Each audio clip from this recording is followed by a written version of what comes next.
Good afternoon, everyone, and welcome to the week 5 problem solving session for the course Fundamentals of Food Process Engineering. Today, we'll be discussing problems regarding the syllabus of week 5 in the course, which corresponds to heat exchangers. So, this particular problem solving session will be a relatively smaller one because majority of the questions here are smaller numericals or majorly theory based questions. So we'll be discussing the questions regarding the past 2 years assignment questions. Okay, so we'll move on to the first question. If you guys have any doubts throughout the lecture, please unmute yourself or post it in the in-call messages so that we can repeat the question. And if you know the answer, you can write down the answer in those messages, or else you can unmute yourself. So, and regarding the video lectures, I've been constantly receiving mails to upload the video lectures. So these videos will be uploaded only after the live session is over. So it will be uploaded only every week. So before that, these will not be available. So in case if anybody contacts you regarding these, kindly let them know. Okay, so first question. When one of the fluids flowing in a heat exchanger is of low thermal conductivity, the overall heat transfer coefficient A decreases, B increases, C remains constant, and D none of those. So this is very similar to the concept that we took up in the previous problem solving session. So if you guys understood the entire concept of overall heat transfer coefficient, you'll be able to answer this.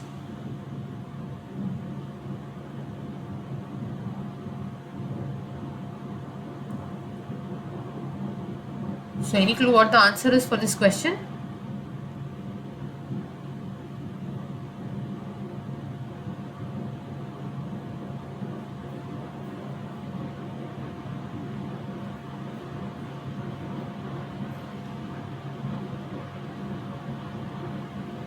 So what does an overall heat transfer coefficient contain first? What all processes are we looking about?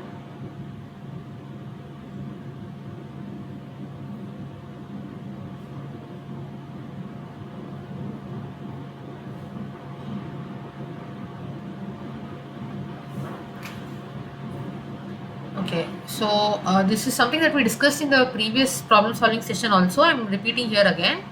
So when a fluid flows through a heat exchanger, you have a minimum of three processes that are happening. First is that, let's say you have a fluid flowing through a cylindrical pipe, which is let's say a hotter fluid, and the fluid flowing outside of the cylindrical pipe is a cold fluid. So you'll have three processes. First is the heat transfer from the inside of the pipe to the walls of the pipe.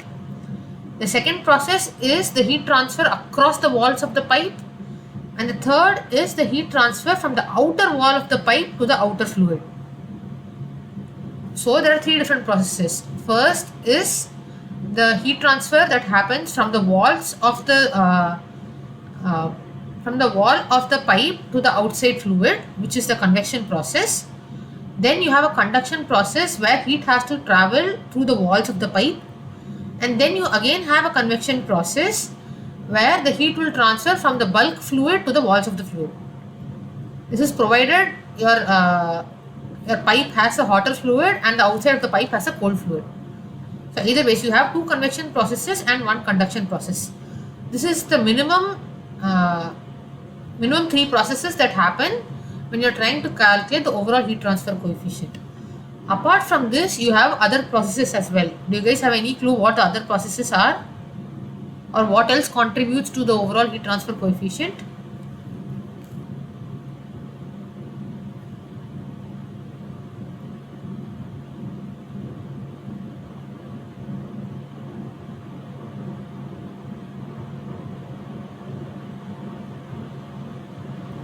So apart from convection and conduction, there are other processes that contribute to the overall heat transfer coefficient that we'll discuss in the coming slides as well. But that includes a concept known as fouling, where you have scale deposition or some kind of particles that are being stuck onto the walls, and these scales will develop a resistance and will then affect your heat transfer as well. So heat transfer through these scales are also contributing to the overall heat transfer coefficient that we'll discuss in the coming slides. But as of now, let us consider only three of these processes: the two convection process and the conduction process. So here it is given that one of the fluid has a very low thermal conductivity, which means let's say one of the heat transfer coefficient is very less. So I'm rearranging this equation where 1 by h naught is because of the convection outside the pipe, x by k is due to the conduction through the walls of the pipe, and 1 by hi is due to the convection through the inside of the pipe. So I'm just rearranging this equation where u is now equal to 1 by h naught plus x by k plus 1 by hi. H naught is the heat transfer coefficient on the outside, x is the thickness of the pipe, k is the thermal conductivity of the pipe, and hi is the heat transfer coefficient of the inner fluid.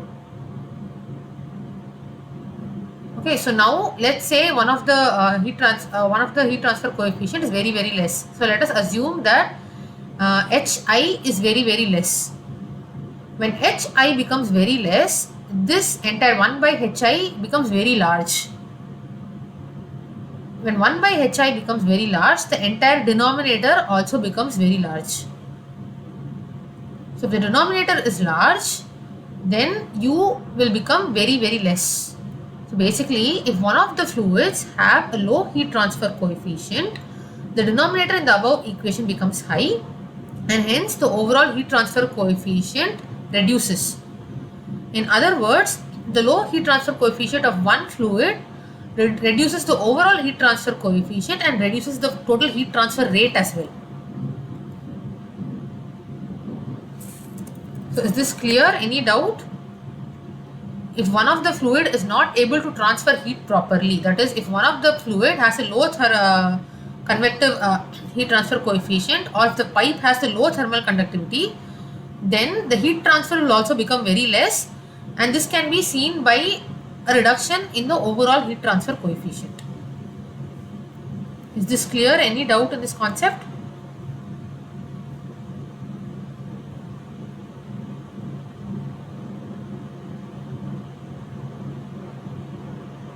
Okay.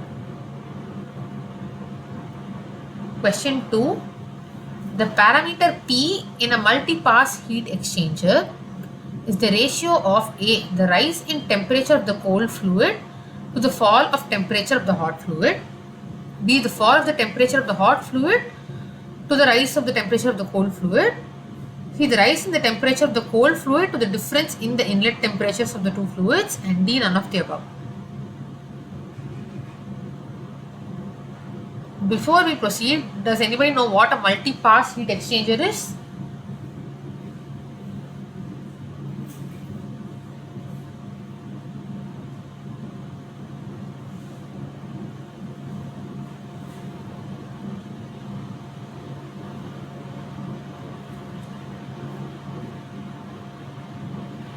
So in a multi-pass heat exchanger, any fluid that you pass through, let's say we are passing the hot fluid through the tubes, and on the shell side, in a shell and tube heat exchanger, let's say, on the outside you have the cold fluid, and through the tubes you are passing the hot fluid.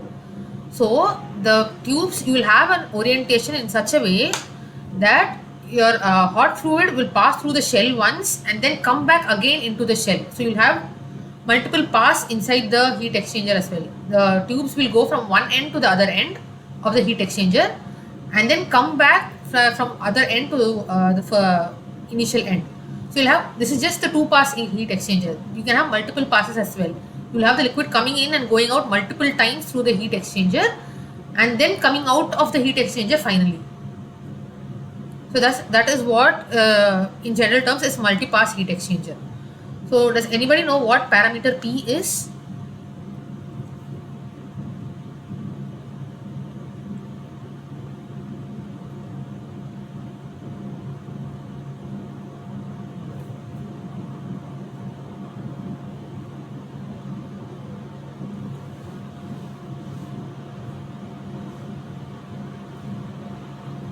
So the temperature ratio or P here is defined as the ratio of rise in the temperature of the cold fluid to the temperature difference of the inlet streams. So in a heat exchanger, you will pass a hot fluid and you will pass a cold fluid. So heat will be transferred from the hot fluid to the cold fluid. So now because the heat is getting transferred from the hot to the cold fluid, the temperature of the hot fluid will drop and the temperature of the cold fluid will rise. So the ratio of the rise in the temperature of the cold fluid, let's say it is initially going inside as Tc1 and it is coming out as Tc2, the cold fluid temperature. So and the inlet of the streams, let's say the hot fluid is entering at Th1 and the cold fluid is entering at Tc1. So 1 stands for the inlet, 2 stands for outlet. C stands for cold fluid, H stands for hot fluid. So these are the notations that we'll be using throughout the problem solving session. 2 for outlet, 1 for inlet, C for cold and H for hot. So the temperature ratio P is equal to the ratio of the rise in the temperature of the cold fluid, that is Tc2 minus Tc1. It is Tc2 minus Tc1 because your outlet cold temperature would have gained some heat from the hot fluid. So that temperature will be higher than the inlet fluid. So since the heat has now taken up by the cold fluid, Tc2 will be greater than Tc1. So the numerator will be Tc2 minus Tc1, which is the rise in the cold fluid, divided by the temperature difference of the inlet streams, which means it is Th1, which is the inlet temperature of the hot stream, minus Tc1, which is the inlet temperature of the cold stream. So this is defined as a temperature ratio or P. So answer is option C. So the use of this temperature ratio I will be explaining in the later slides. But you often find out the temperature ratio to calculate the actual heat transfer rate.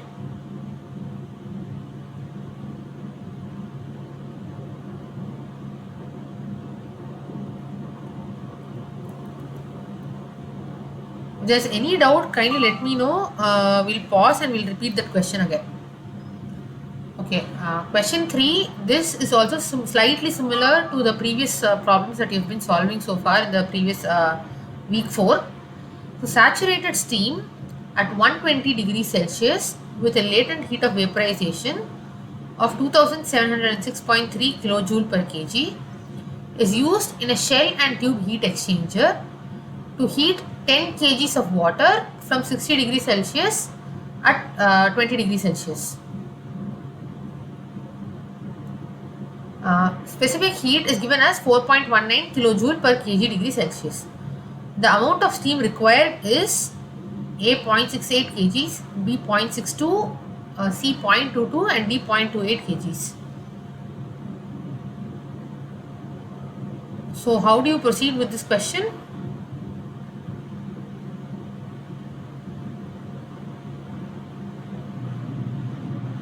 Mass balance. Sorry? Mass balance.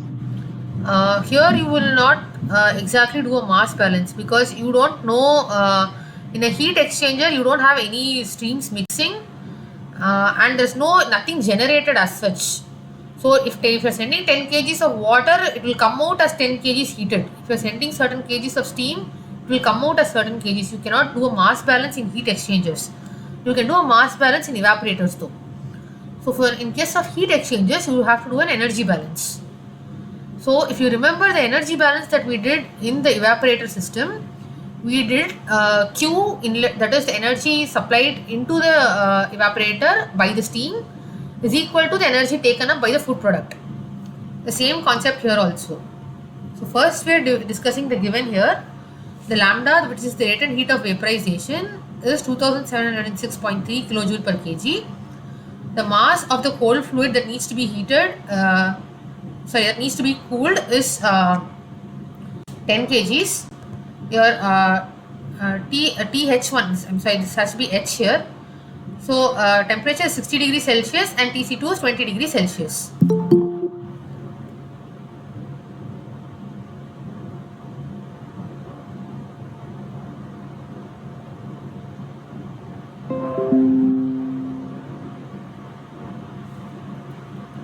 So the heat provided by the steam is equal to heat transferred to the water.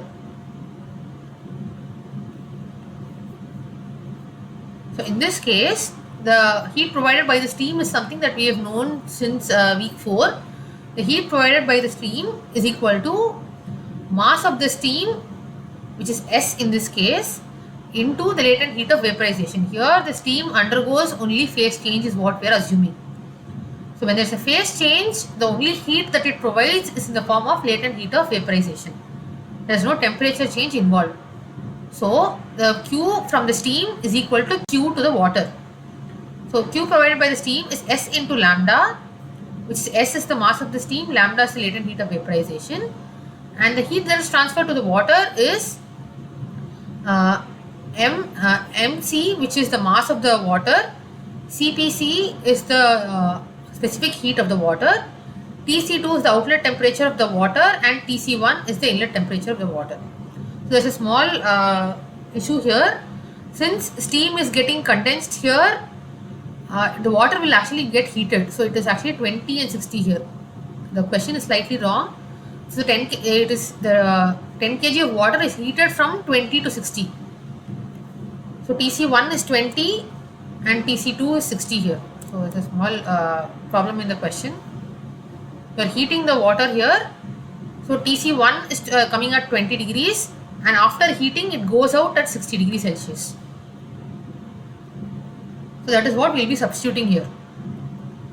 So S into 2706.3 kilojoule per kg equal to mass of the water into CPC, which is given as 4.19 kilojoule per kg, TC2 which is coming out at 60 degrees Celsius, and TC1 that is 20 degrees Celsius.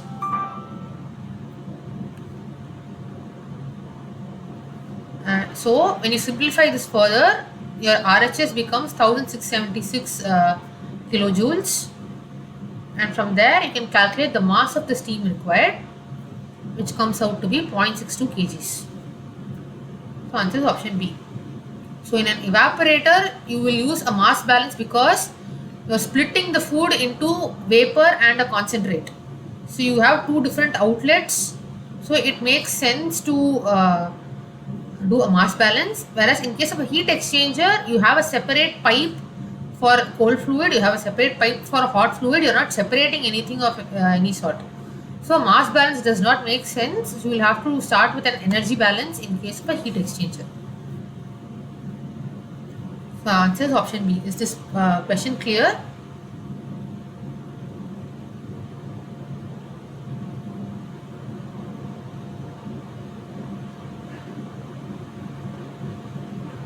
Moving to question 4.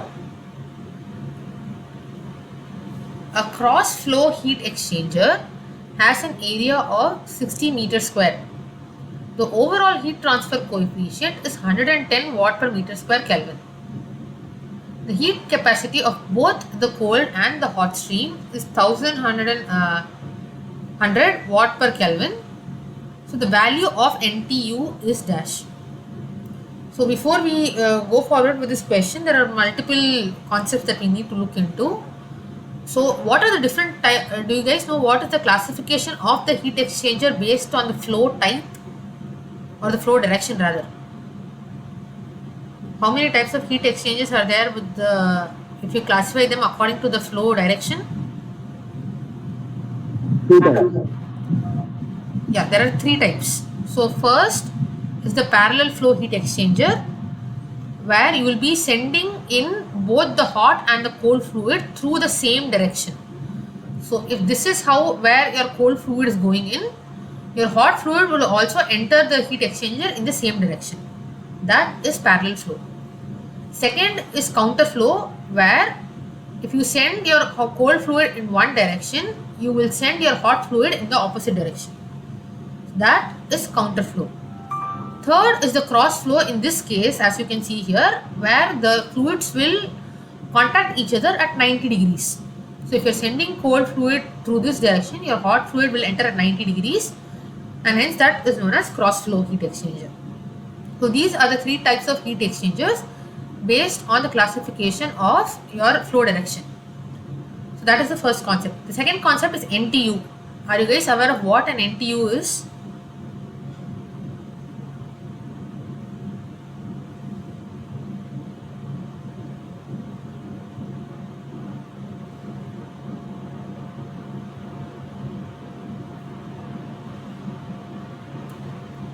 So NTU is a measure. NTU is also known as number of transfer units. So NTU, number of transfer units, is a measure of the area or the size of the evaporator. So as you can see here, the formula for NTU, number of transfer units, is equal to UA divided by C minimum, where U stands for the overall heat transfer coefficient, A stands for the area or the size of the evaporator, and capital C minimum stands for the capacity of the fluid that has a minimum the capacity of the minimum capacity of the fluid. Rather, if you extend C min is actually M into Cp. So if you remember this equation, you have mCp delta T here. So this M into Cp actually stands for the capital C that we are looking at here. This is so C is the product of the mass flow rate into the specific heat capacity of the fluid. That is M into Cp stands for capital C. So you can have C for the capital C for the capacity for the hot fluid. You will have a capacity of the cold fluid. So the capacity of the hot fluid, that is capital CH, is equal to mass flow rate of the hot fluid into specific heat capacity of the hot fluid. Similarly, you will have a value for the cold fluid also, which is the mass flow rate of the cold fluid into specific heat capacity of the cold fluid. So amongst these, whichever is the minimum, that is the value you will put in here. So the minimum of the capacity of the cold and hot fluid. So let's say if the hot fluid has a C value of something like 10 kilojoule per Kelvin, and the cold fluid has a the capacity of 5 kilojoule per Kelvin. So you will put the value of 5 here, the minimum of 10 and 5. I hope this is clear what C min stands for. C is the product of the mass flow rate into specific heat capacity of the fluid.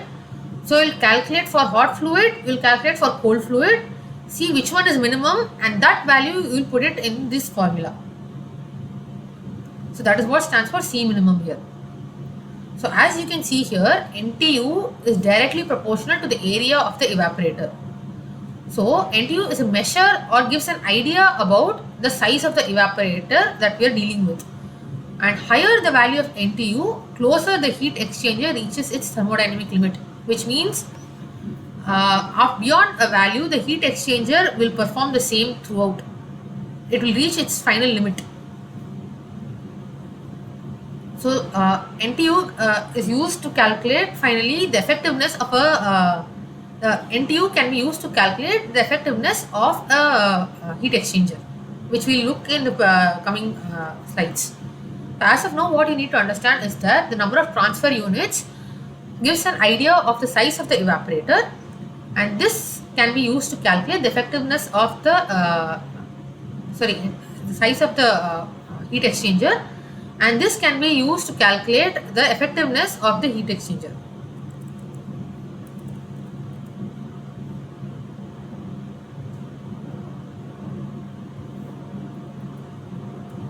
Okay, so given this formula, we will now be calculating what is the NTU for this particular system. So here we already know U, which is given as 1100 watt per meter square degree Celsius. 110 watt per meter square degree Celsius, and C is given as 1100 watt per Kelvin. And C minimum is for the same for both the streams, which means irrespective of whatever cold or hot stream, you can substitute either of those values.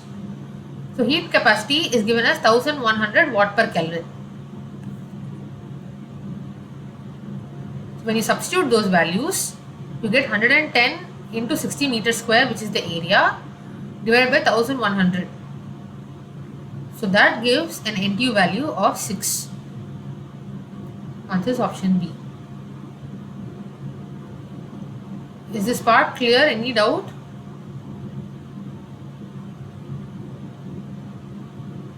So you will know when you mean heat capacity with the units, you will know what is given, whether the specific heat capacity is given. If it is specific heat capacity, it will be generally mentioned as specific heat capacity, and the units will be kilojoule per kg.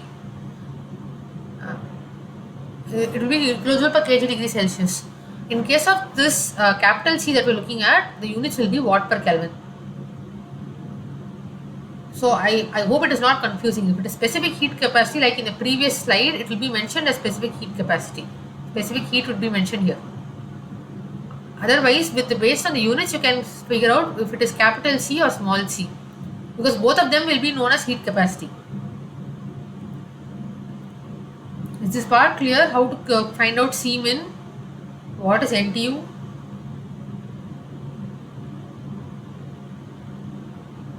So if you had two separate heat capacities for both the fluids, if two different values were given, you need to substitute the minimum of that value here. That is how you will calculate the NTU.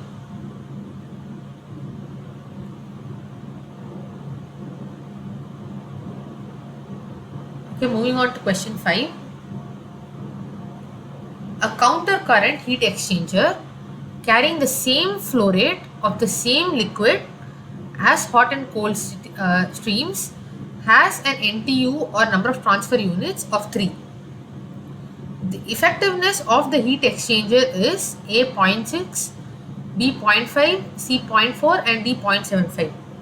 So in this particular question, we will be finding out the effectiveness of the heat exchanger from the number of transfer units given.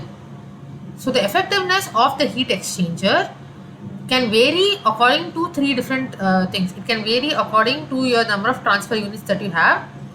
It will also depend on the type of flow that you have, whether it's a counter current, whether it's a parallel current or a cross current. So all these will affect, and it will also be dependent on your heat capacity ratio, which we'll be discussing in the further slides.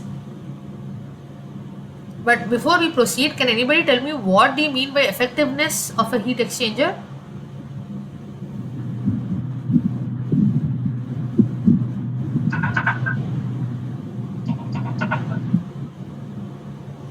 So the effectiveness of a heat exchanger is equal to the actual heat transferred divided by the maximum heat transfer possible.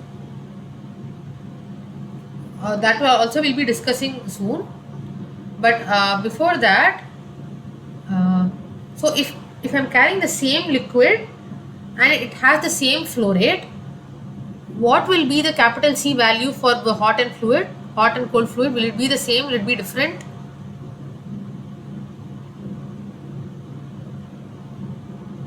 Will the hot fluid be greater, cold fluid be greater?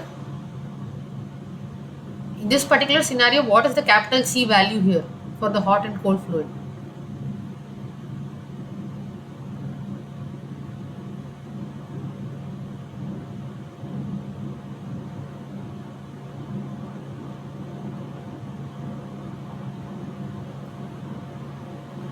So if you remember, the capital C or the heat capacity is equal to the mass flow rate into the specific heat capacity of the fluid. So if you have the same flow rate and you have the same liquid, which means it is the same specific heat capacity. So if you have the same M and you have the same Cp, then your capital C or the heat capacity will also be the same for both the liquids, irrespective of whether it is hot or cold. Hope this is clear. So we are now looking at a concept known as capacity ratio, which is the heat capacity of the minimum heat capacity C, capital C minimum divided by capital C maximum. That is actually your capacity ratio. In this case, it does not matter because both of them, the mass flow rate are the same and the Cp are also the same because you're dealing with the same liquid. So as of now, I've written Mc into Cpc, which is the mass flow rate of the cold fluid into the specific heat capacity of the cold fluid divided by mass flow rate of the hot fluid by specific heat capacity of the hot fluid. Otherwise, capacity ratio can be called as capital C minimum by capital C maximum. That is also another formula. So here if you see capacity ratio based on the problem that is given, with the same mass flow rate, that is mc is equal to mh, and the same liquid, that is cpc is equal to cph, here r is equal to 1.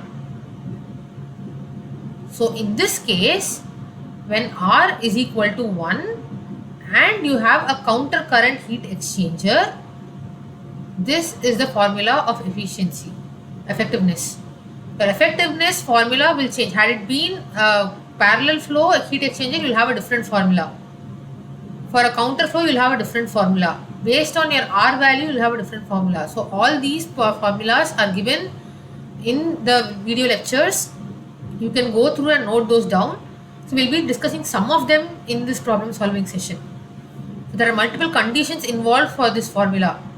First thing is that it has to be a counter current heat exchanger. Second thing is that we need to have R is equal to 1, or your capacity ratio capital C is equal to 1. Only in that case your effectiveness is equal to number of transfer units divided by 1 plus number of transfer units. The derivation for this is also given in the video lecture. So if you guys can go through that, you will be able to understand how this formula was arrived. So now I am just substituting the value of NTU, which is given as 3 here. So epsilon is equal to 3 divided by 1 plus 3, which gives me an effectiveness of 0.75. The answer is option D. Any doubt of why R is equal to 1? So each of the conditions, for R equal to 0, you have a different formula. For counter and parallel, you have a different formula. So please go through those properly and don't get confused regarding that. Based on that, your answer will also drastically change.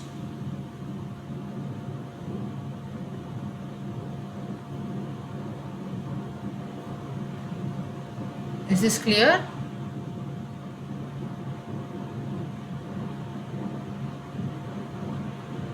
Okay, moving to question 6. The heat capacity ratio C, which is also R as we discussed in the previous slide.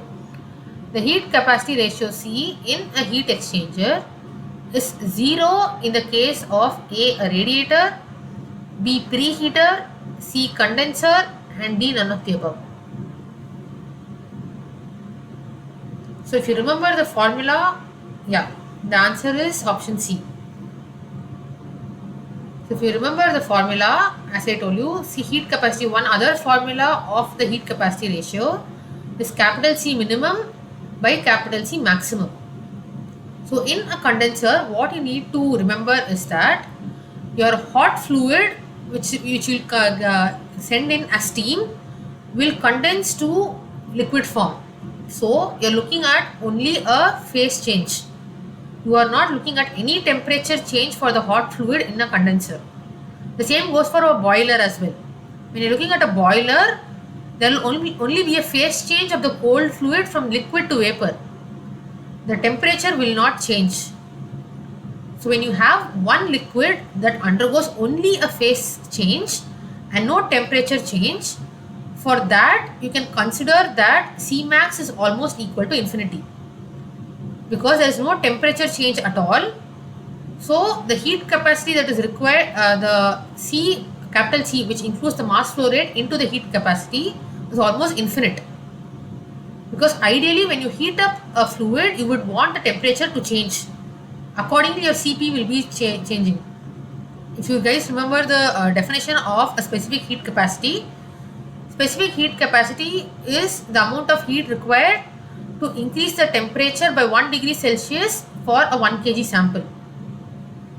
So if the temperature is not changing at all, then you need to supply a very large amount of heat for the temperature to change. If you're looking at only a phase change where the temperature is not at all changing, which means the heat capacity can be considered so large that you need to supply so much amount of heat for that temperature to change actually. Otherwise it will only be a phase change. Is this part clear? Is it getting confusing? When you're looking at a phase change, that fluid will have a C of almost equal to infinity. because you're looking at only a phase change and not a temperature change. So that can be considered as your maximum C in the system. So the moment you have Cmax as infinity, the heat capacity ratio will tend to 0. So this is in the case of both a condenser as well as a boiler or any other heat exchanger where you either have only a phase change, or if one of the fluid has a C of almost equal to infinity. Is this part clear? Why in a condenser you have a C equal to infinity? C max equal to infinity?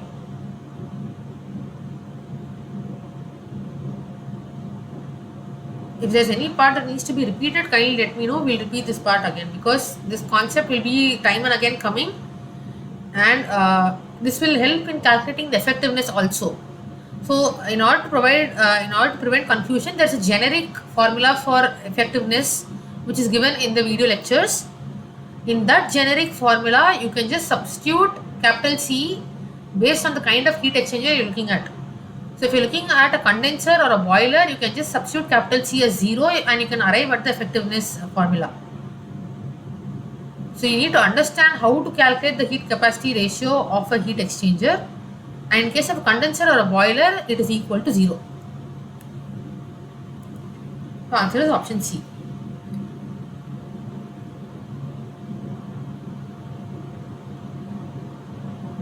Moving to question 7. The surface heat exchangers are also called as A. direct contact heat exchanger, B. indirect contact heat exchanger, C. recuperators, and D. regenerators. So any clue what the answer is? No, it's not A. So think of an example of a surface heat exchanger. One of the examples of surface heat exchangers are shell and tube heat exchangers. So in a shell and tube heat exchangers or a concentric tube heat exchanger as well, like the ones we looked at in the slide here. So this is all here it's a cross flow, so it is not pretty visible. But if it was a concentric tube heat exchanger, you will have a fluid flowing in the inner pipe and you'll have a fluid flowing in the outer pipe. So this is also an example of surface heat exchangers. So if that is the case, then what example does it come under?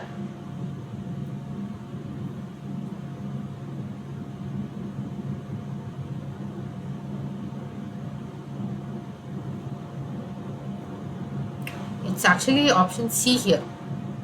So if you have to classify the heat exchanger based on the transfer process, there are multiple classifications, more detailed classifications also available. But just to give an overall classification here, there are two types. First is the indirect contact type broadly, and second there's a direct contact type. So in a direct contact heat exchanger, both your hot and cold fluid will mix together. There will be physical contact of the hot and the cold fluid. Those can be of again three types. You have immiscible fluids, those fluids that do not mix with each other. Then you have a gas liquid and a liquid vapor kind of heat exchanger. So these where the two different fluids will come in direct contact with each other. So that is a direct contact type heat exchangers. In the indirect contact type, you have broadly three different. One is the direct transfer type, second is the storage type, and third is the fluidized bed. So in a direct transfer type, what happens is that that is an example of surface heat exchangers, and that is also known as a recuperator. So direct transfer type is also known as recuperators. Storage type is known as regenerators, and then you have a fluidized bed. So I'll explain what each of these are. So in a direct transfer type, in all of these, you will not have both the fluids mixing at all. They will always be separated by some wall or some kind of material. They will not come in contact with each other directly. So that is something common to all the three. But in case of a recuperator or a direct transfer type, you will have specific flow patterns like counter flow, parallel flow, cross flow. All these you will have, and both the fluids will be separated by a wall. Like as we saw in a shell and tube heat exchanger or in a concentric tube heat exchanger, both the fluids are separated by the walls of the cylinder. So that is an example of a recuperator or a direct transfer type. And surface heat exchangers are also known as recuperators because the heat exchange happens through a surface of the metal or the pipe and then it goes to the other liquid. So that is known as a surface heat exchanger or a recuperator. In case of a storage type or a regenerator, what will happen is that you will have a storage tank where first you will pump in your hot fluid through a certain area. That area will absorb all the heat from the hot fluid first, and then you will store the hot fluid in a separate place, and through the same area you will now send the cold fluid. So whatever heat was stored in that area will now be transferred to the cold fluid. Is this clear? Let's say you have a porous kind of a material. You have multiple examples of it. If you Google what is a regenerator, you will see multiple diagrams. So let's say you have a porous bed or something of that sort, or some kind of a material that is able to capture the heat. So first you will pass hot fluid through that material. It will capture all the heat. Then you will remove all the hot water from there. Then you will pass the cold fluid through the same area. So whatever heat was trapped by that porous material will now be released to the cold fluid. So you will actually store and release. You won't have a wall separating. You will not have simultaneous flow of the fluids. The fluids will flow one by one. First you will pass the hot fluid, make the energy store, then you will pass the cold fluid. So that is why it is known as storage type. And then you have a fluidized bed heat exchanger, where basically you will have a bed with porous materials in it. You will pass the fluid from the bottom, and this will act as a typical fluidized bed that you have seen. With the fluid passing from the bottom, your particles will start behaving like a fluid. So your fluid will flow from the bottom to the top, and with that velocity it will carry the particles also along with it. So those particles will also will be carried along with it, and it will act like a fluid. So although fluidized bed is not discussed in the video lectures, but these are the different categories of indirect contact heat exchangers. And the surface heat exchanger, which basically involves transfer of heat from one liquid to another through a surface, comes under recuperators or direct transfer type. Hope this is clear. The difference between recuperator and a regenerator. So indirect contact heat exchanger is a broad category, which is why we are not keeping B as our option here, because it also involves recuperator, regenerator and fluidized bed.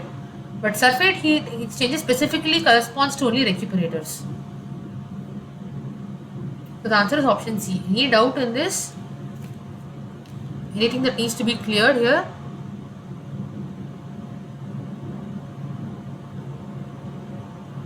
So throughout this video, problem solving session, we are looking at recuperators, where you have a cold and hot fluid separated by the walls of the tubes.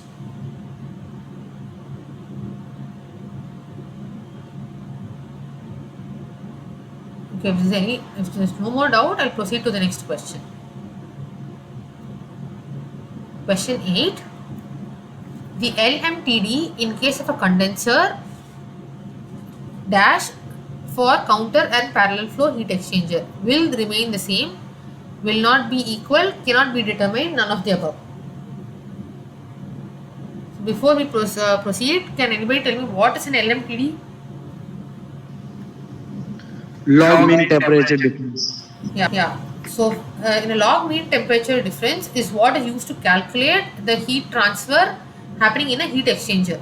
So when you have your temperature difference varying continuously across the length of the heat exchanger, you need to know what temperature difference to take. We have been studying in the evaporator as Q is equal to UA delta T. There delta T was constant throughout. The temperature of the hot fluid was the same throughout. Temperature of the vapor was same throughout. Temperature the concentrate was same throughout. So it was easier to calculate delta T. In this case, when you are looking at a heat exchanger, the temperature of the fluids will be continuously changing across the length of the heat exchanger.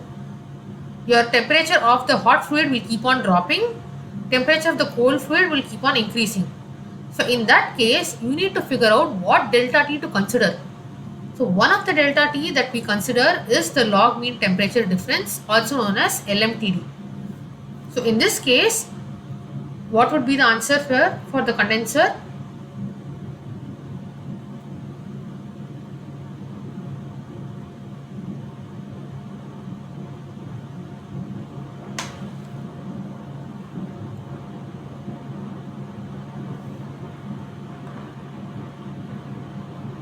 So before we proceed, we look at the formula for LMTD. So log mean temperature difference is calculated as theta 1, that is delta T1. Here I am referring delta T. The answer is not option C here. You can very well calculate for a condenser. So here I am mentioning delta T as theta here. So theta 1 minus theta 2 divided by ln of theta 1 by theta 2. Okay, so let's consider theta 1 as a temperature difference at the start and theta 2 as a temperature difference at the end of the heat exchanger. So this is the temperature profile of a condenser. So we look at this one by one. So in a parallel flow, you will have both the streams going in the same direction. That is, your inlet will be at the same direction. And the counter flow, your inlet will be in the opposite direction. So if the steam is going in this way, your cold fluid will be going in the opposite direction.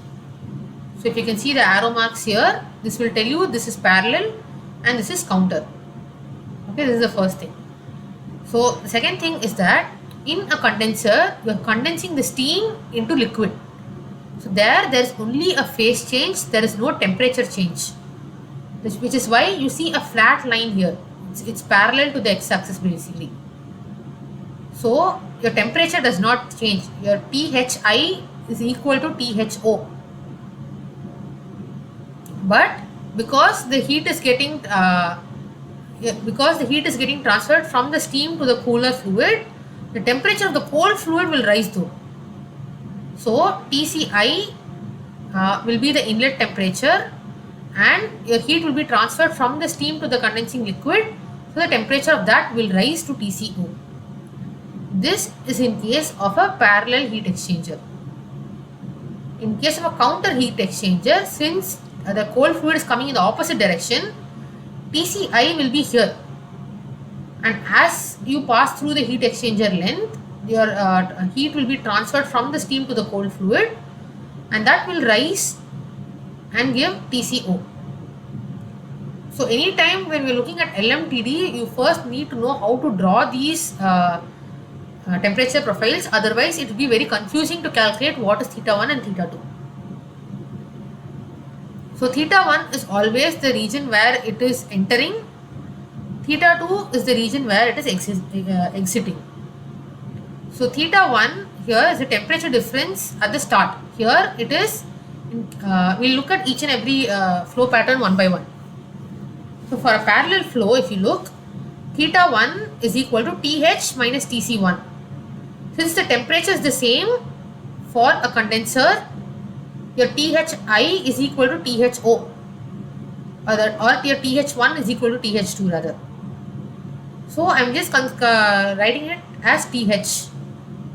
Had it not been a condenser, you will actually have a temperature drop here, which we will be discussing in the later slides. But in case of a condenser, there is no temperature change, there is only a phase change. So TH1 is equal to TH2, which I am writing it as TH. So theta 1 is the temperature difference at this particular point, that is the entry point. That is equal to TH minus TC1. Again, 1 is always for the inlet, 2 is always for the outlet. That is how the notations will be throughout the problem solving session. So that is equal to TH minus TC1. Theta 2 is equal to TH minus TC2. So now if I substitute these values in the LMTD formula, so your LMTD is equal to TH minus TC2 minus TH minus TC1. I have written it as theta 2 minus theta 1 divided by ln of theta 2 by theta 1. It doesn't matter here because minus minus will get cancelled. Anyways, if you substitute TH minus TC2 minus TH minus TC1, TH will get cancelled and your denominator will be TH minus TC2 by TH minus TC1. If I am further simplifying it, my LMTD, the TH will get cancelled, and this is the LMTD for a parallel flow. Tc1 minus Tc2 divided by ln of, or natural logarithm of, Th minus Tc2 by Th minus Tc1. Again, you need to remember this is applicable only for a condenser. You cannot use this LMTD formula for any heat exchanger with a parallel flow. Please note that this is only for a condenser. Okay, so this is the formula for the parallel flow. If you look at the counter flow, if you look at the figure again here, for a counter flow, your theta 1 is equal to Th minus Tc2, because your cold fluid is getting out here. So for an outlet, you give the subscript as 2. So Th minus Tc2, and here theta 2 is Th minus Tc1. It's the opposite in case of a parallel flow. So you do not get confused. Every single time you draw the temperature profile correctly, you will be able to figure out what is theta 1 and what is theta 2. So theta 1 is Th minus Tc2, theta 2 is Th minus Tc1. So again we substitute it in the LMTD formula, where theta 1 minus theta 2 divided by theta 2 minus theta 1 divided by ln of theta 2 by theta 1. So that is what I am substituting here. Th minus Tc1 minus Th minus Tc2 divided by natural logarithm of theta 2 by theta 1, which is Th minus Tc1 by Th minus Tc2. Again Th will get cancelled, and this is the formula that you will be getting.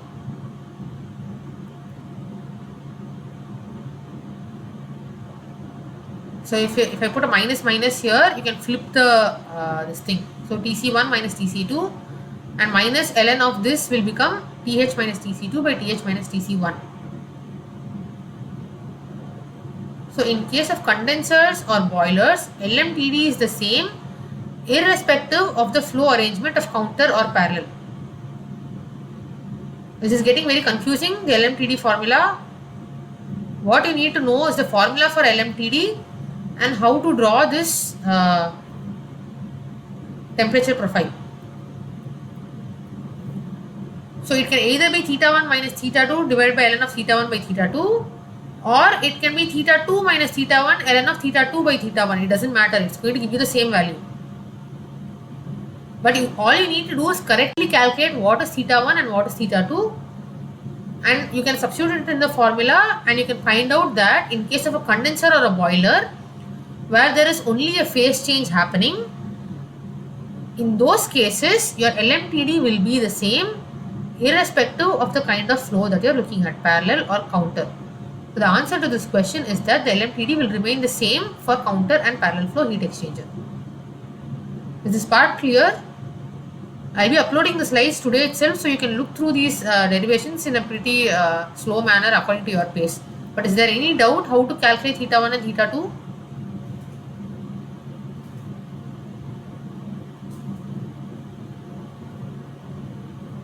So just know how to draw the temperature profile. So for a parallel flow, you need to make sure that your flow arrangement is correct, that is both of them are parallel, and your cold fluid is increasing and hot fluid for a condenser remains the same. In case of a counter flow, your hot fluid remains the same and the cold fluid is coming from the other direction. So the direction and the notation, always for inlet it is 1, outlet it is 2. For cold fluid you have the subscript C, for hot fluid you have the subscript H. So if you don't confuse these, you will be able to draw the temperature profile and you will be able to calculate the LMTD value. I hope this is clear. If there is any doubt, kindly let me know. We will repeat how to do this sum.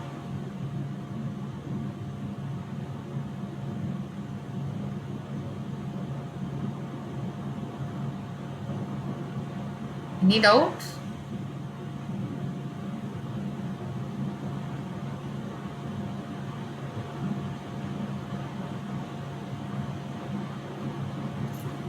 Okay. So question 9.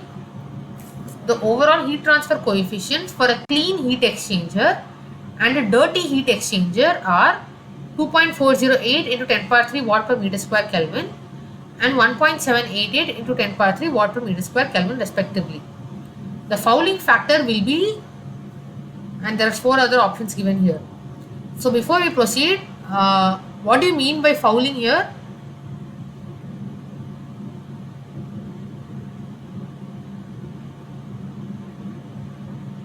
And when does fouling happen in a heat exchanger?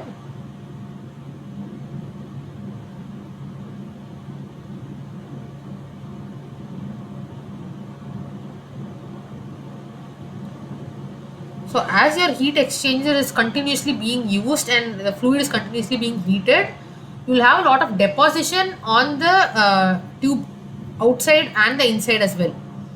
So both in the inside of the tubings you will have deposition like the food particle itself, you will have ash, dust, all those accumulating, and same on the outside of the tube also will happen. So when these deposits happen, it will form a scale-like substance that will line the coating of your walls. So now when you transfer heat across these dirty heat exchangers, the heat should not only pass through the fluid and the walls of the pipe, it should also pass through these scales, which becomes very difficult. So now since because of the deposition, the heat transfer becomes very, very difficult, and you will actually see a drop in the overall heat transfer coefficient. So higher the heat transfer coefficient, faster is the rate. And here you can see between the clean and dirty heat exchanger, you can actually see a lesser heat transfer coefficient. This is because of the deposition or the fouling as we call. Because of these, it will be very difficult for the heat transfer to occur, and automatically you will actually see a drop in the heat transfer coefficient. So when you have the heat transfer coefficient of a clean heat exchanger and a dirty heat exchanger, you can calculate the fouling factor or the contribution of these scales to your heat transfer coefficient. So that can be calculated. So fouling results due to the deposition of ash, dust particles and your food particles that results in a reduced heat transfer. And the formula for fouling factor RF is equal to 1 by U dirty minus 1 by clean, where U dirty is the overall heat transfer coefficient of a dirty heat exchanger and U clean is the overall heat transfer coefficient of a clean heat exchanger. So when you minus it, you will know what is the resistance caused due to the fouling. So you just directly substitute the values. U dirty as 1788 watt per meter square Kelvin, U clean as 2408 watt per meter square Kelvin. When you substitute the values, you get RF as 0.00014 meter square Kelvin per watt. The answer is option B. Any doubt on what is fouling and how to calculate RF? So if you are asked to calculate what is the overall heat transfer coefficient and you have multiple processes, you have the convection in the inside, you have conduction, you have convection outside. Apart from this, you will have to include this RF or fouling factor if given in the question, because this will also contribute to the reduction in the heat transfer coefficient. So all processes need to be considered, including the fouling, if given in the question.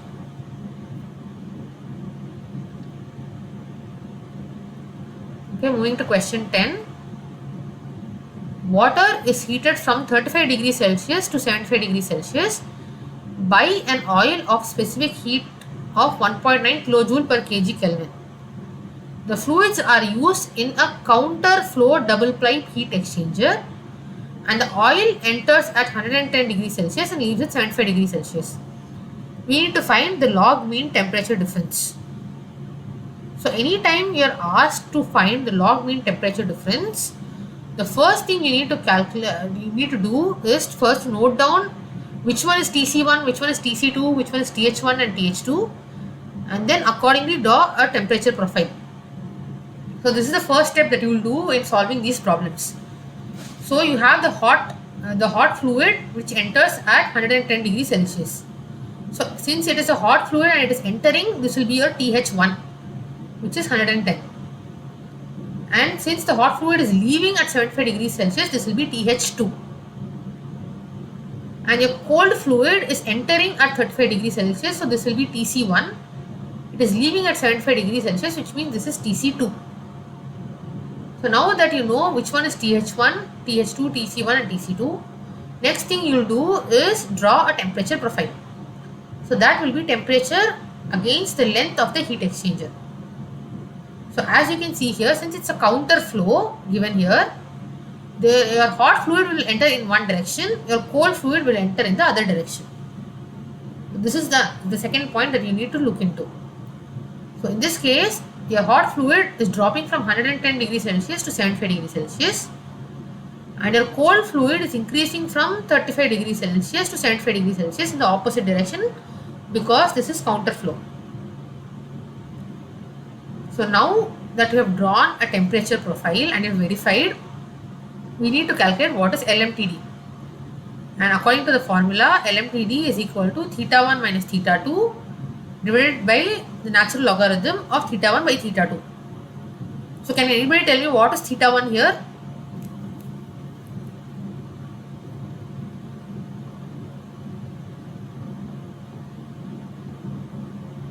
How do you calculate theta 1?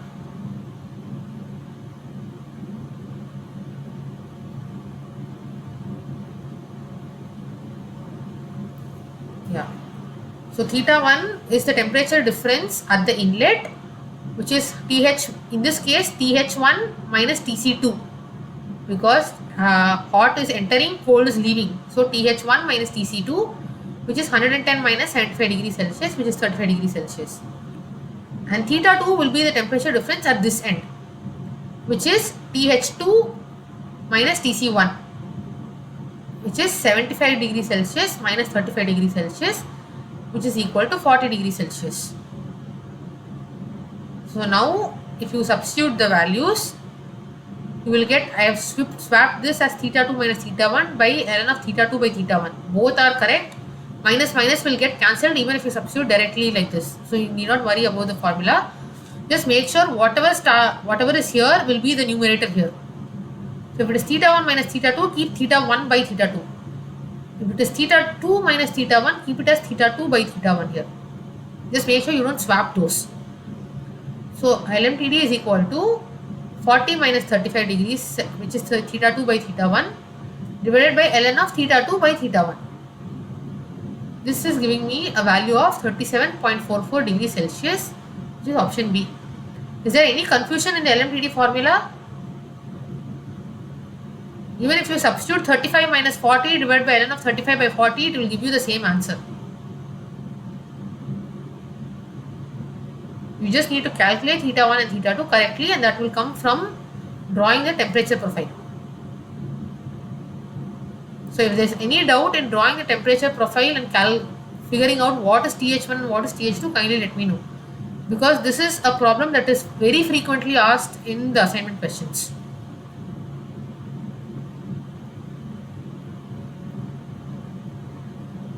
Okay, so this is for a counter flow in a co-current heat exchanger. When you mean by co-current, it is basically parallel heat exchanger. So in a co-current heat exchanger, orange juice is heated from 8 degrees Celsius to 76 degrees Celsius by hot water, which changes its temperature from 110 to 80 degrees Celsius. So find the log mean temperature difference. So here the cold fluid is heated from 8 degrees Celsius. So this is the inlet temperature of the cold fluid. So this is TC1. Outlet of the cold fluid is TC2, which is 76 degrees Celsius. Inlet of the hot fluid is 110 degrees Celsius, which is TH1. And the outlet is TH2, which is 80 degrees Celsius. So first we need to find out which one is TH1, TH2, TC1 and TC2. After you have done that, you will again draw a temperature profile. But this time it is for a parallel flow, which means that both your hot water and cold water will enter, hot fluid and cold water will enter in the same direction. So instead of going from here, it will enter here only. So here your hot fluid temperature is dropping from 110 degrees Celsius all the way to 80 degrees Celsius.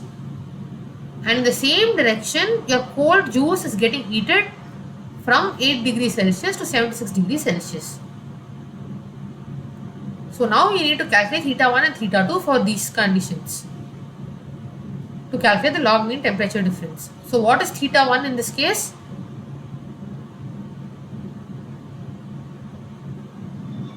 One on zero. No, theta 1.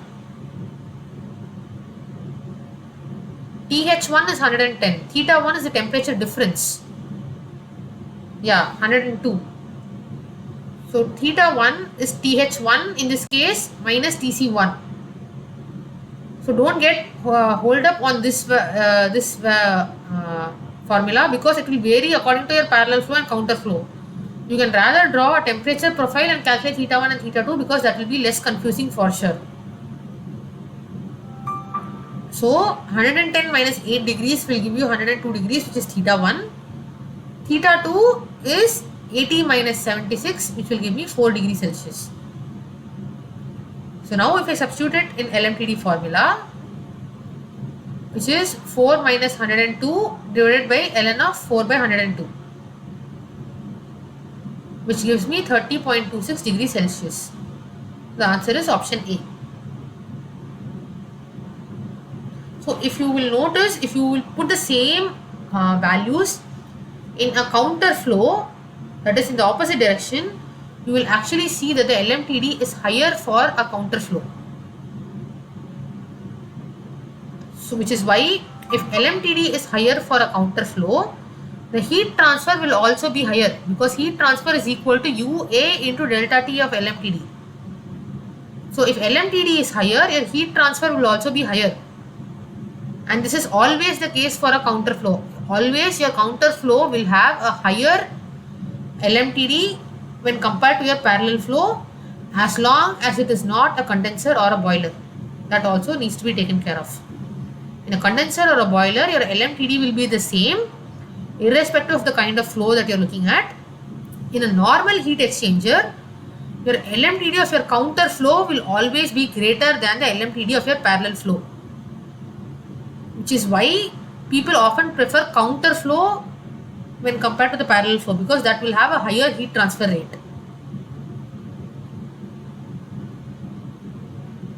So this is also some concept that is being time and again asked.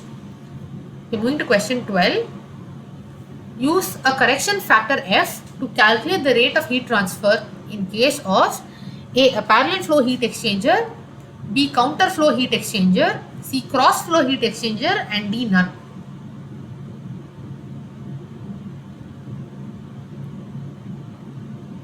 So where do you use a correction factor?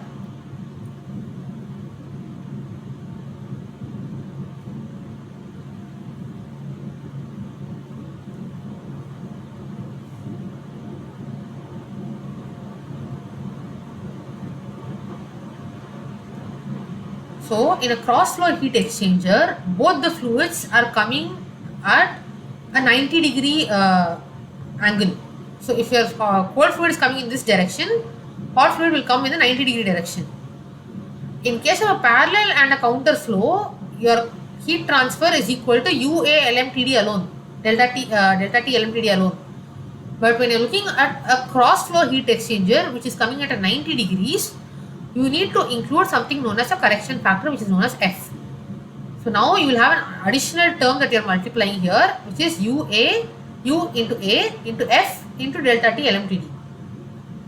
In case of a parallel and a counter flow, F is equal to 1. In case of a cross flow, you will have some value of F.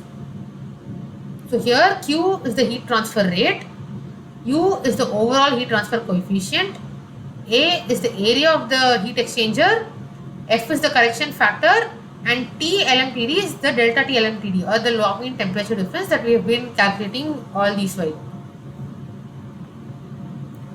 And how you calculate F is that first you have to calculate the temperature ratio, or P, that we looked in the first few slides. We were discussing temperature ratio as the difference in the temperature of the cold fluid divided by difference in the temperature of the inlet streams. So you calculate the P parameter, or the temperature ratio, and then you calculate the heat capacity ratio, which is capital R or capital C, either ways. So once you calculate these two, there are multiple graphs that are available. It's a graphical method.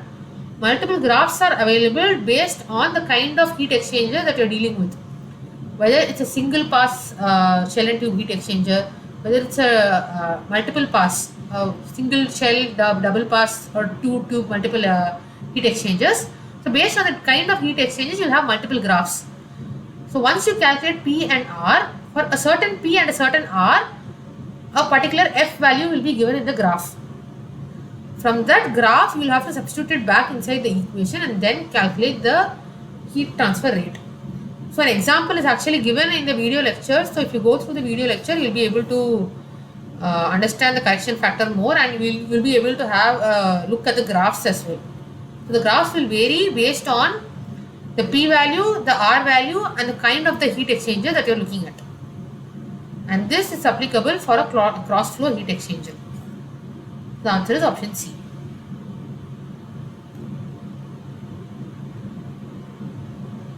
Okay, moving to question 13. For a heat exchanger, let's say delta T max is the maximum temperature difference, delta T min is the minimum temperature difference between the two fluids, LMTD is the log mean temperature difference, C min and C max are the minimum and maximum heat capacity rates respectively. The maximum possible heat transfer between the two fluids can be given as A, C minimum into LMTD, B, C minimum into delta T max, C, C max into delta T max, and D, C minimum into delta T minimum. So what is the formula for the maximum possible heat transfer?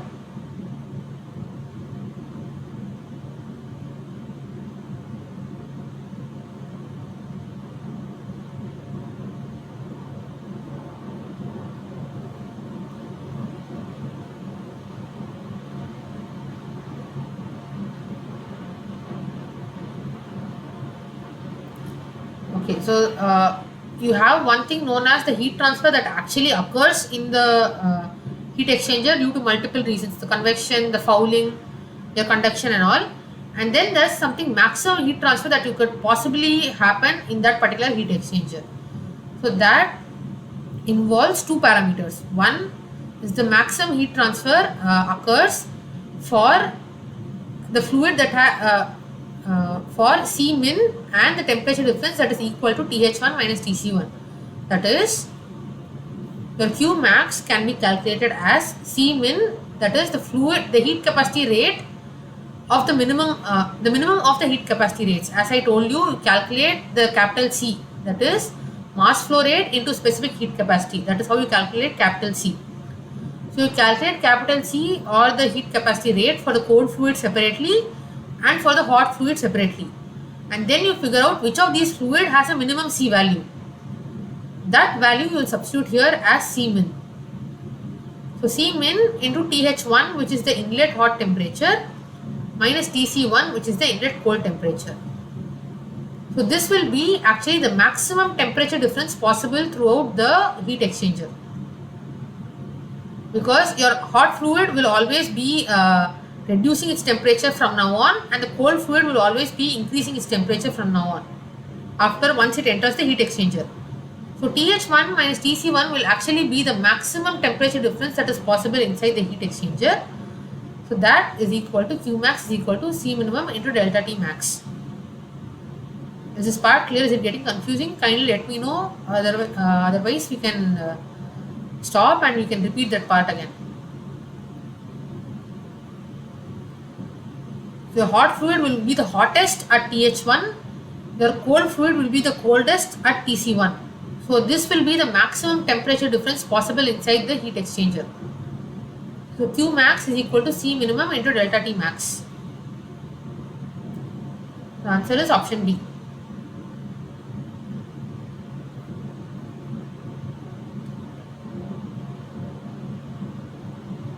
So these are all important formulas. These are pretty much given in the lecture videos. So if you have gone through the lecture videos as well, you will be able to understand. So this Q max will be further used to calculate the effectiveness of the heat exchanger that will look in the coming slides. Okay, moving to question 14. In a counter current double pipe heat exchanger, milk is cooled from 110 degrees Celsius to 40 degrees Celsius using chilled water as a coolant. Water enters at 5 degrees Celsius and leaves at 60 degrees Celsius. The heat flux for the system of an overall heat transfer coefficient of 940 watt per meter square Kelvin is dash. So note here, heat transfer rate is not asked, heat flux is asked. So those are two different concepts. So before we when we have the temperatures for each and every fluid, it is best to draw a temperature profile. So TH1 is 110, which is entering. TH2 is the outlet hot fluid, which is 40 degrees Celsius. TC1, which is entering, is 5 degrees Celsius, and TC2 is 60 degrees Celsius. Given that it is a counter current double pipe, hot fluid is entering in one direction, cold fluid is entering in the other direction. So now if we draw a temperature profile, hot fluid temperature is dropping from 110 to 40 degrees Celsius. Cold fluid temperature is rising from 50 to 60 degrees Celsius. So now again, before we proceed, we need to find out what is the formula for heat flux. So we already know the heat transfer rate, capital Q, is equal to UA into delta T of LMTD. But the heat flux, small q, is equal to Q divided by A, which is the heat transfer rate divided by area, which is why you have watt per meter square as your units. So Q by A, which is equal to U into delta T of LMTD. So we already know what is U given. We need to calculate what is the LMTD, and then we can calculate the heat flux. So in order to calculate LMTD, again we will go through the same formula, which is theta 1 minus theta 2 divided by ln of theta 1 by theta 2. So theta 1 is the temperature difference in this particular region, theta 2 is the temperature difference in this particular region, that is the end. So theta 1 in this case is TH1 minus TC2, which is 110 minus 60, coming out to be 50 degrees Celsius. Theta 2 is the temperature difference at this end, which is TH2 minus TC1, which is 40 degrees Celsius minus 5 degrees, which is 35 degrees Celsius. So I am substituting back in the LMTD formula, which is theta 1 minus theta 2 divided by ln of theta 1 by theta 2.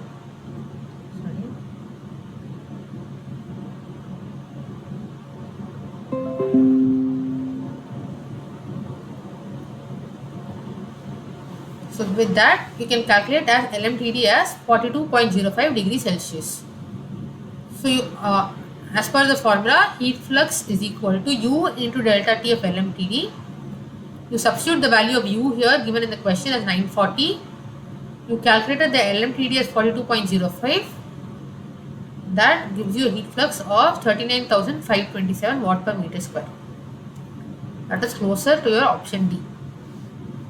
So hope this is clear. So as you can see, you have repeatedly questions regarding LMTD calculation.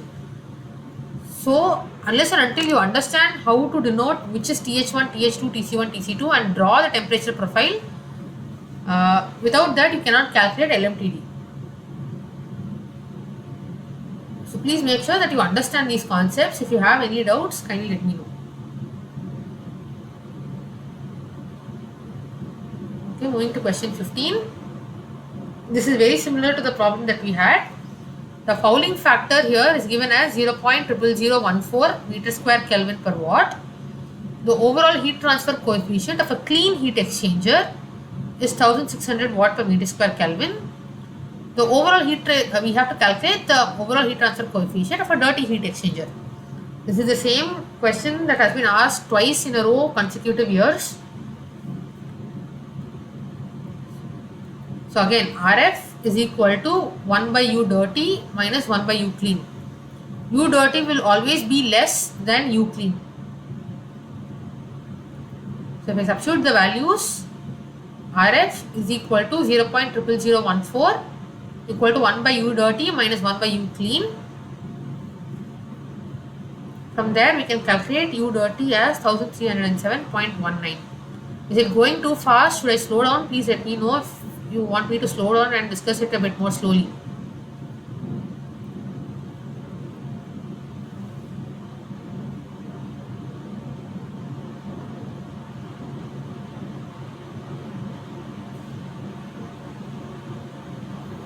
question 16.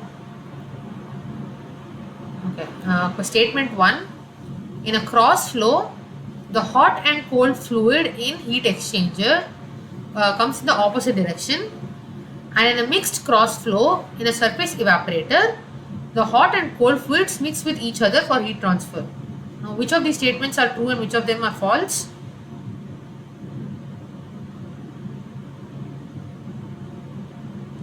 Is statement 1 true or false?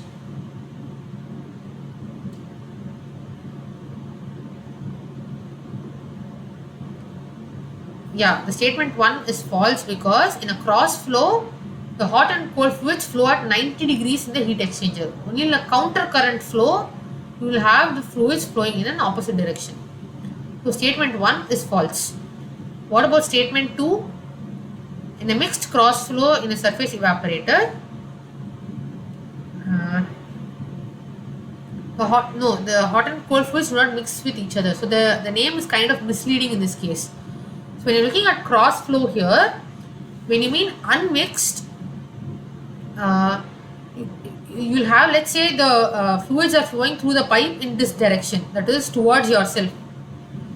And so when one of the fluid is flowing through this direction, your other fluid will be going in the 90 degrees, which is this direction.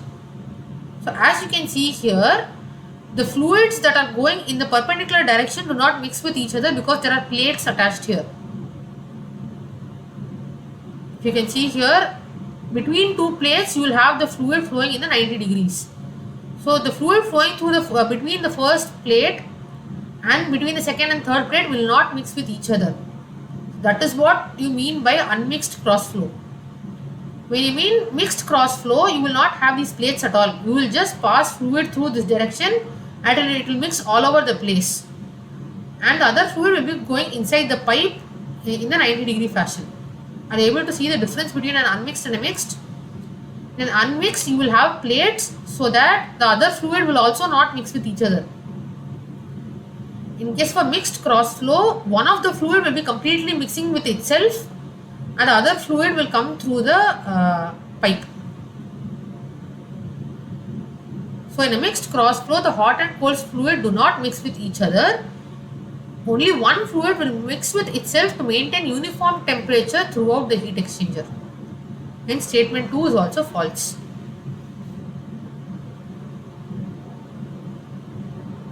So I hope this is clear, the difference between unmixed and mixed cross flow. The name is kind of misleading here, but this is what it means by an unmixed cross flow and a mixed cross flow.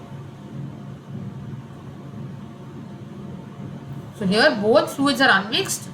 In a mixed cross flow, one of the fluid is mixed with itself and the other fluid comes out unmixed. The ones that comes in the tubes are unmixed. The ones that come in the outside of the tubes are mixed.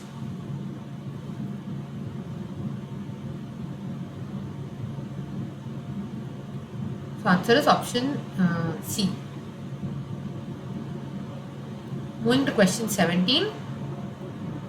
A heat exchanger having an area of 64 meters square and an overall heat transfer coefficient of 750 watt per meter square Kelvin uses a counter current type of flow.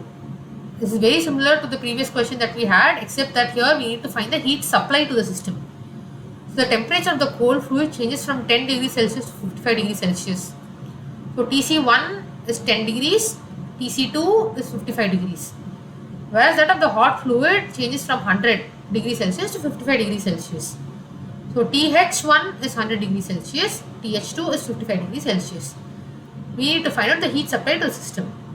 So again, always start with the temperature profile, calculate what is TH1, TH2, TC1 and TC2 and from there draw. Since it's a counter current, both the fluids will go in an opposite direction. Hot fluid goes from 100 to 55 degrees Celsius, cold fluid goes from 10 to 55 degrees Celsius. So in this case, we have to calculate what is LMTD. Theta 1 can be given as the temperature difference at this end, which is 100 minus 55 degrees, which comes out to be 45. And theta 2 is 55 minus 10, which is also equal to 45. So in this case, if you put it into LMTD, your LMTD will come out to be 0. when this happens, it does not mean that heat exchange is not happening, because clearly there is a heat exchange, which is why you see a temperature difference. So when you have your theta 1 and theta 2 to be equal, in that case you consider your entire temperature difference delta T is equal to theta 1, which is equal to theta 2. Is this clear? In that case, you will not calculate delta T LMTD, you will just substitute the value of theta 1 in the heat transfer equation. That is, instead of keeping LMTD here, you will just keep as theta. This is because your temperature difference is constant throughout the heat exchanger. So now you don't have to calculate LMTD, you can just directly substitute the temperature difference, which is coming out to be 45 degrees. Is this part clear? This is to avoid when it comes LMTD as 0 and you still have a heat exchange process that is happening. In that case, just substitute delta T as either theta 1 or theta 2. So Q is equal to 750 watt per meter square Kelvin given in the question. Area is 64 meter square and theta is either theta 1 or theta 2, which is the same. That is equal to 45 degrees Celsius. So Q comes out to be 2160 kilowatts. Is this clear? When are we using directly theta 1 and when we are using LMTD? If theta 1 is not equal to theta 2, then you will substitute LMTD here. If theta 1 is equal to theta 2, then LMTD goes to 0, which does not make sense because heat transfer is still happening. In that case, just substitute theta 1 here or theta 2 here. Doesn't make a difference. So answer is option D.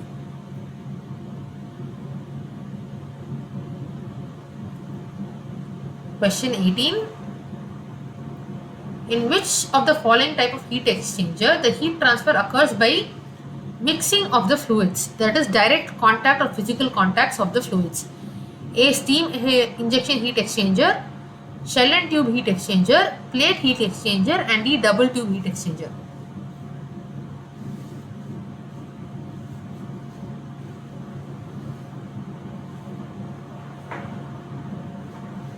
Yeah, the answer is A.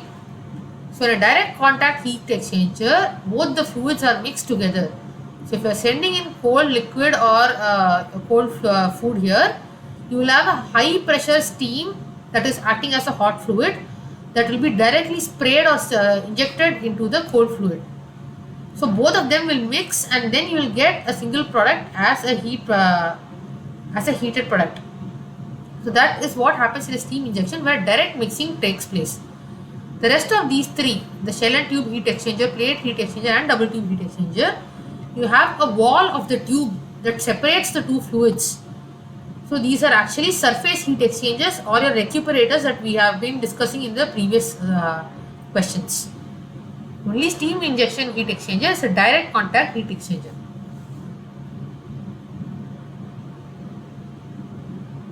Answer is option A.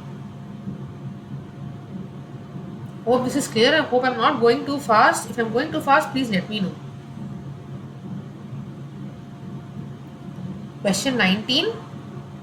The capacity ratio of a heat exchanger is found to be 1. If the efficiency of the counter flow heat exchanger was found to be 0.8, calculate the number of transfer units. So if you remember the formula, this is something that we discussed. What does it mean by capacity ratio equal to 1?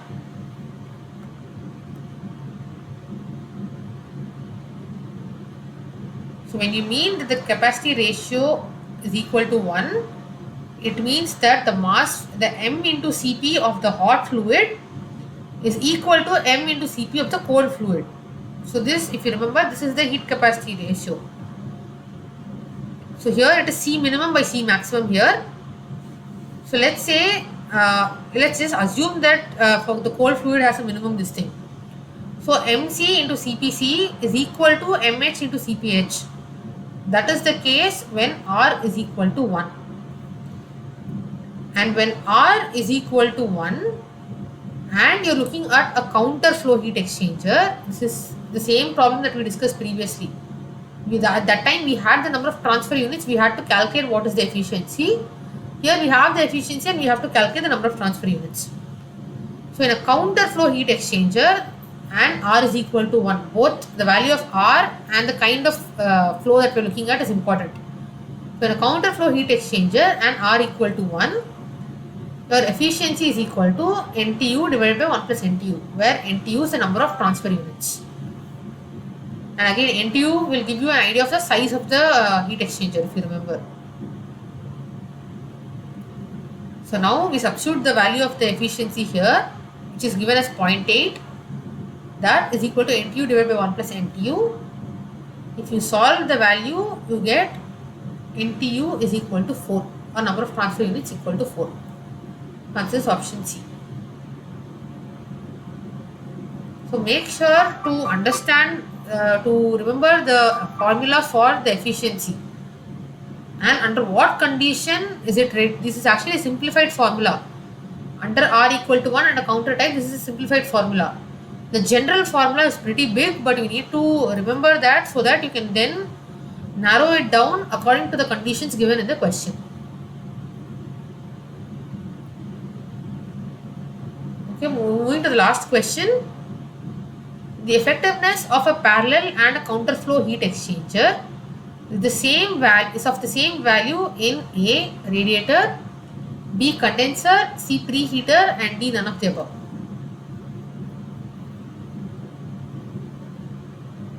Which of these things do you think is the correct answer?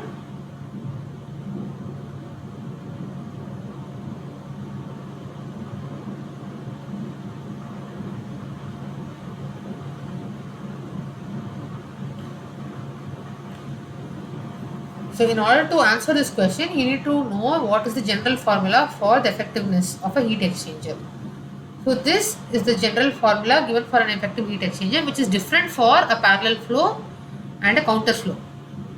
So effectiveness is given as epsilon. So epsilon parallel is equal to 1 minus exponential of minus NTU, which is the number of transfer units, and 1 plus CR. CR here is nothing but the heat capacity ratio, which is capital R or capital C that we've been discussing so far. Each of these, each book follows a different notation for the capacity ratio. In this case, CR represents the heat capacity ratio. So 1 plus, which is Cmin by Cmax. So formula is 1 minus exponential of minus NTU into 1 plus CR divided by 1 plus CR. And for a counter flow, it is slightly different, where your denominator is 1 minus CR into exponential of minus NTU into 1 minus CR. So in this case, does anybody remember what is the CR for a condenser, which we discussed in one of the slides? What is the heat capacity ratio of a condenser?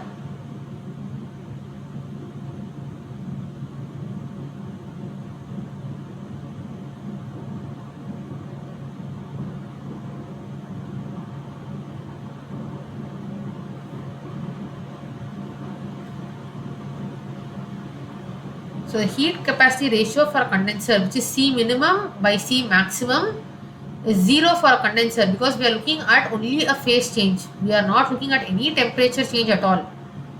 Which means when you are dealing with a fluid that undergoes only a phase change and no temperature change, your C max goes to infinity. Which means C minimum by C max is equal to 0. And that again means your capacity ratio is 0. This is always for a condenser and a boiler. So now if you substitute the value 0 here in these equations, you will actually find out that the effectiveness comes out to be epsilon is equal to 1 minus exponential of minus NTU. So here it goes to 0, here also it goes to 0. So your epsilon parallel will be equal to 1 minus exponential of minus NTU into 1 divided by 1, which is this. In case of a counter flow, when you substitute CR as 0, again your numerator will be equal to 1 minus exponential of minus NTU into 1. And here, since your CR is equal to 0, this entire term will go to 0. I hope I'm clear. I'm going slow. If there's any doubt, please let me know. We'll repeat that part again. when you substitute CR, both the irrespective of the kind of the heat exchanger that you're looking at, whichever flow, your effectiveness will be equal to 1 minus exponential of minus NTU. So for the effectiveness of a parallel and a counterflow heat exchanger is same only for a condenser or a boiler. Otherwise, your effectiveness of a counterflow heat exchanger is always better than that of a parallel flow. As we discussed, the LMTD is better for a counterflow heat exchanger, hence effectiveness is also better for a counterflow heat exchanger. In all other cases, effectiveness of the counterflow heat exchanger will be greater, but in case of a condenser or a boiler where you have only a phase change happening, your CR is 0, your LMTD is the same irrespective of whether you are looking at parallel or counterflow, and your effectiveness will also be the same, which is equal to 1 minus exponential of minus NTU. Answer is option B. Hope this is clear. So multiple things you need to look at a condenser or a boiler. In a condenser or a boiler, one of the fluid will be undergoing a phase change. So C max is equal to infinity. So heat capacity ratio is equal to 0. And irrespective of the kind of flow you are looking at, LMTD will remain the same formula. Effectiveness will also remain the same. This is only for a heat exchanger that undergoes phase change, not for a normal heat exchanger. I hope these points are clear. So these are the questions that were repeatedly asked in the past 2 years. So with this, I hope you can solve your current assignment. If there is any discrepancy in the assignment solutions, please be specific and let me know. If you are talking about the current year's problems or the problems that I have been discussing in the problem solving session. If you have any doubts, you can mail me and ask, or you can post it as a comment in the YouTube link also, which I will be uploading soon. And the presentation will be made available to you immediately in the NPTEL website. If you are not able to access any of these, please let me know. I will send you a link specifically.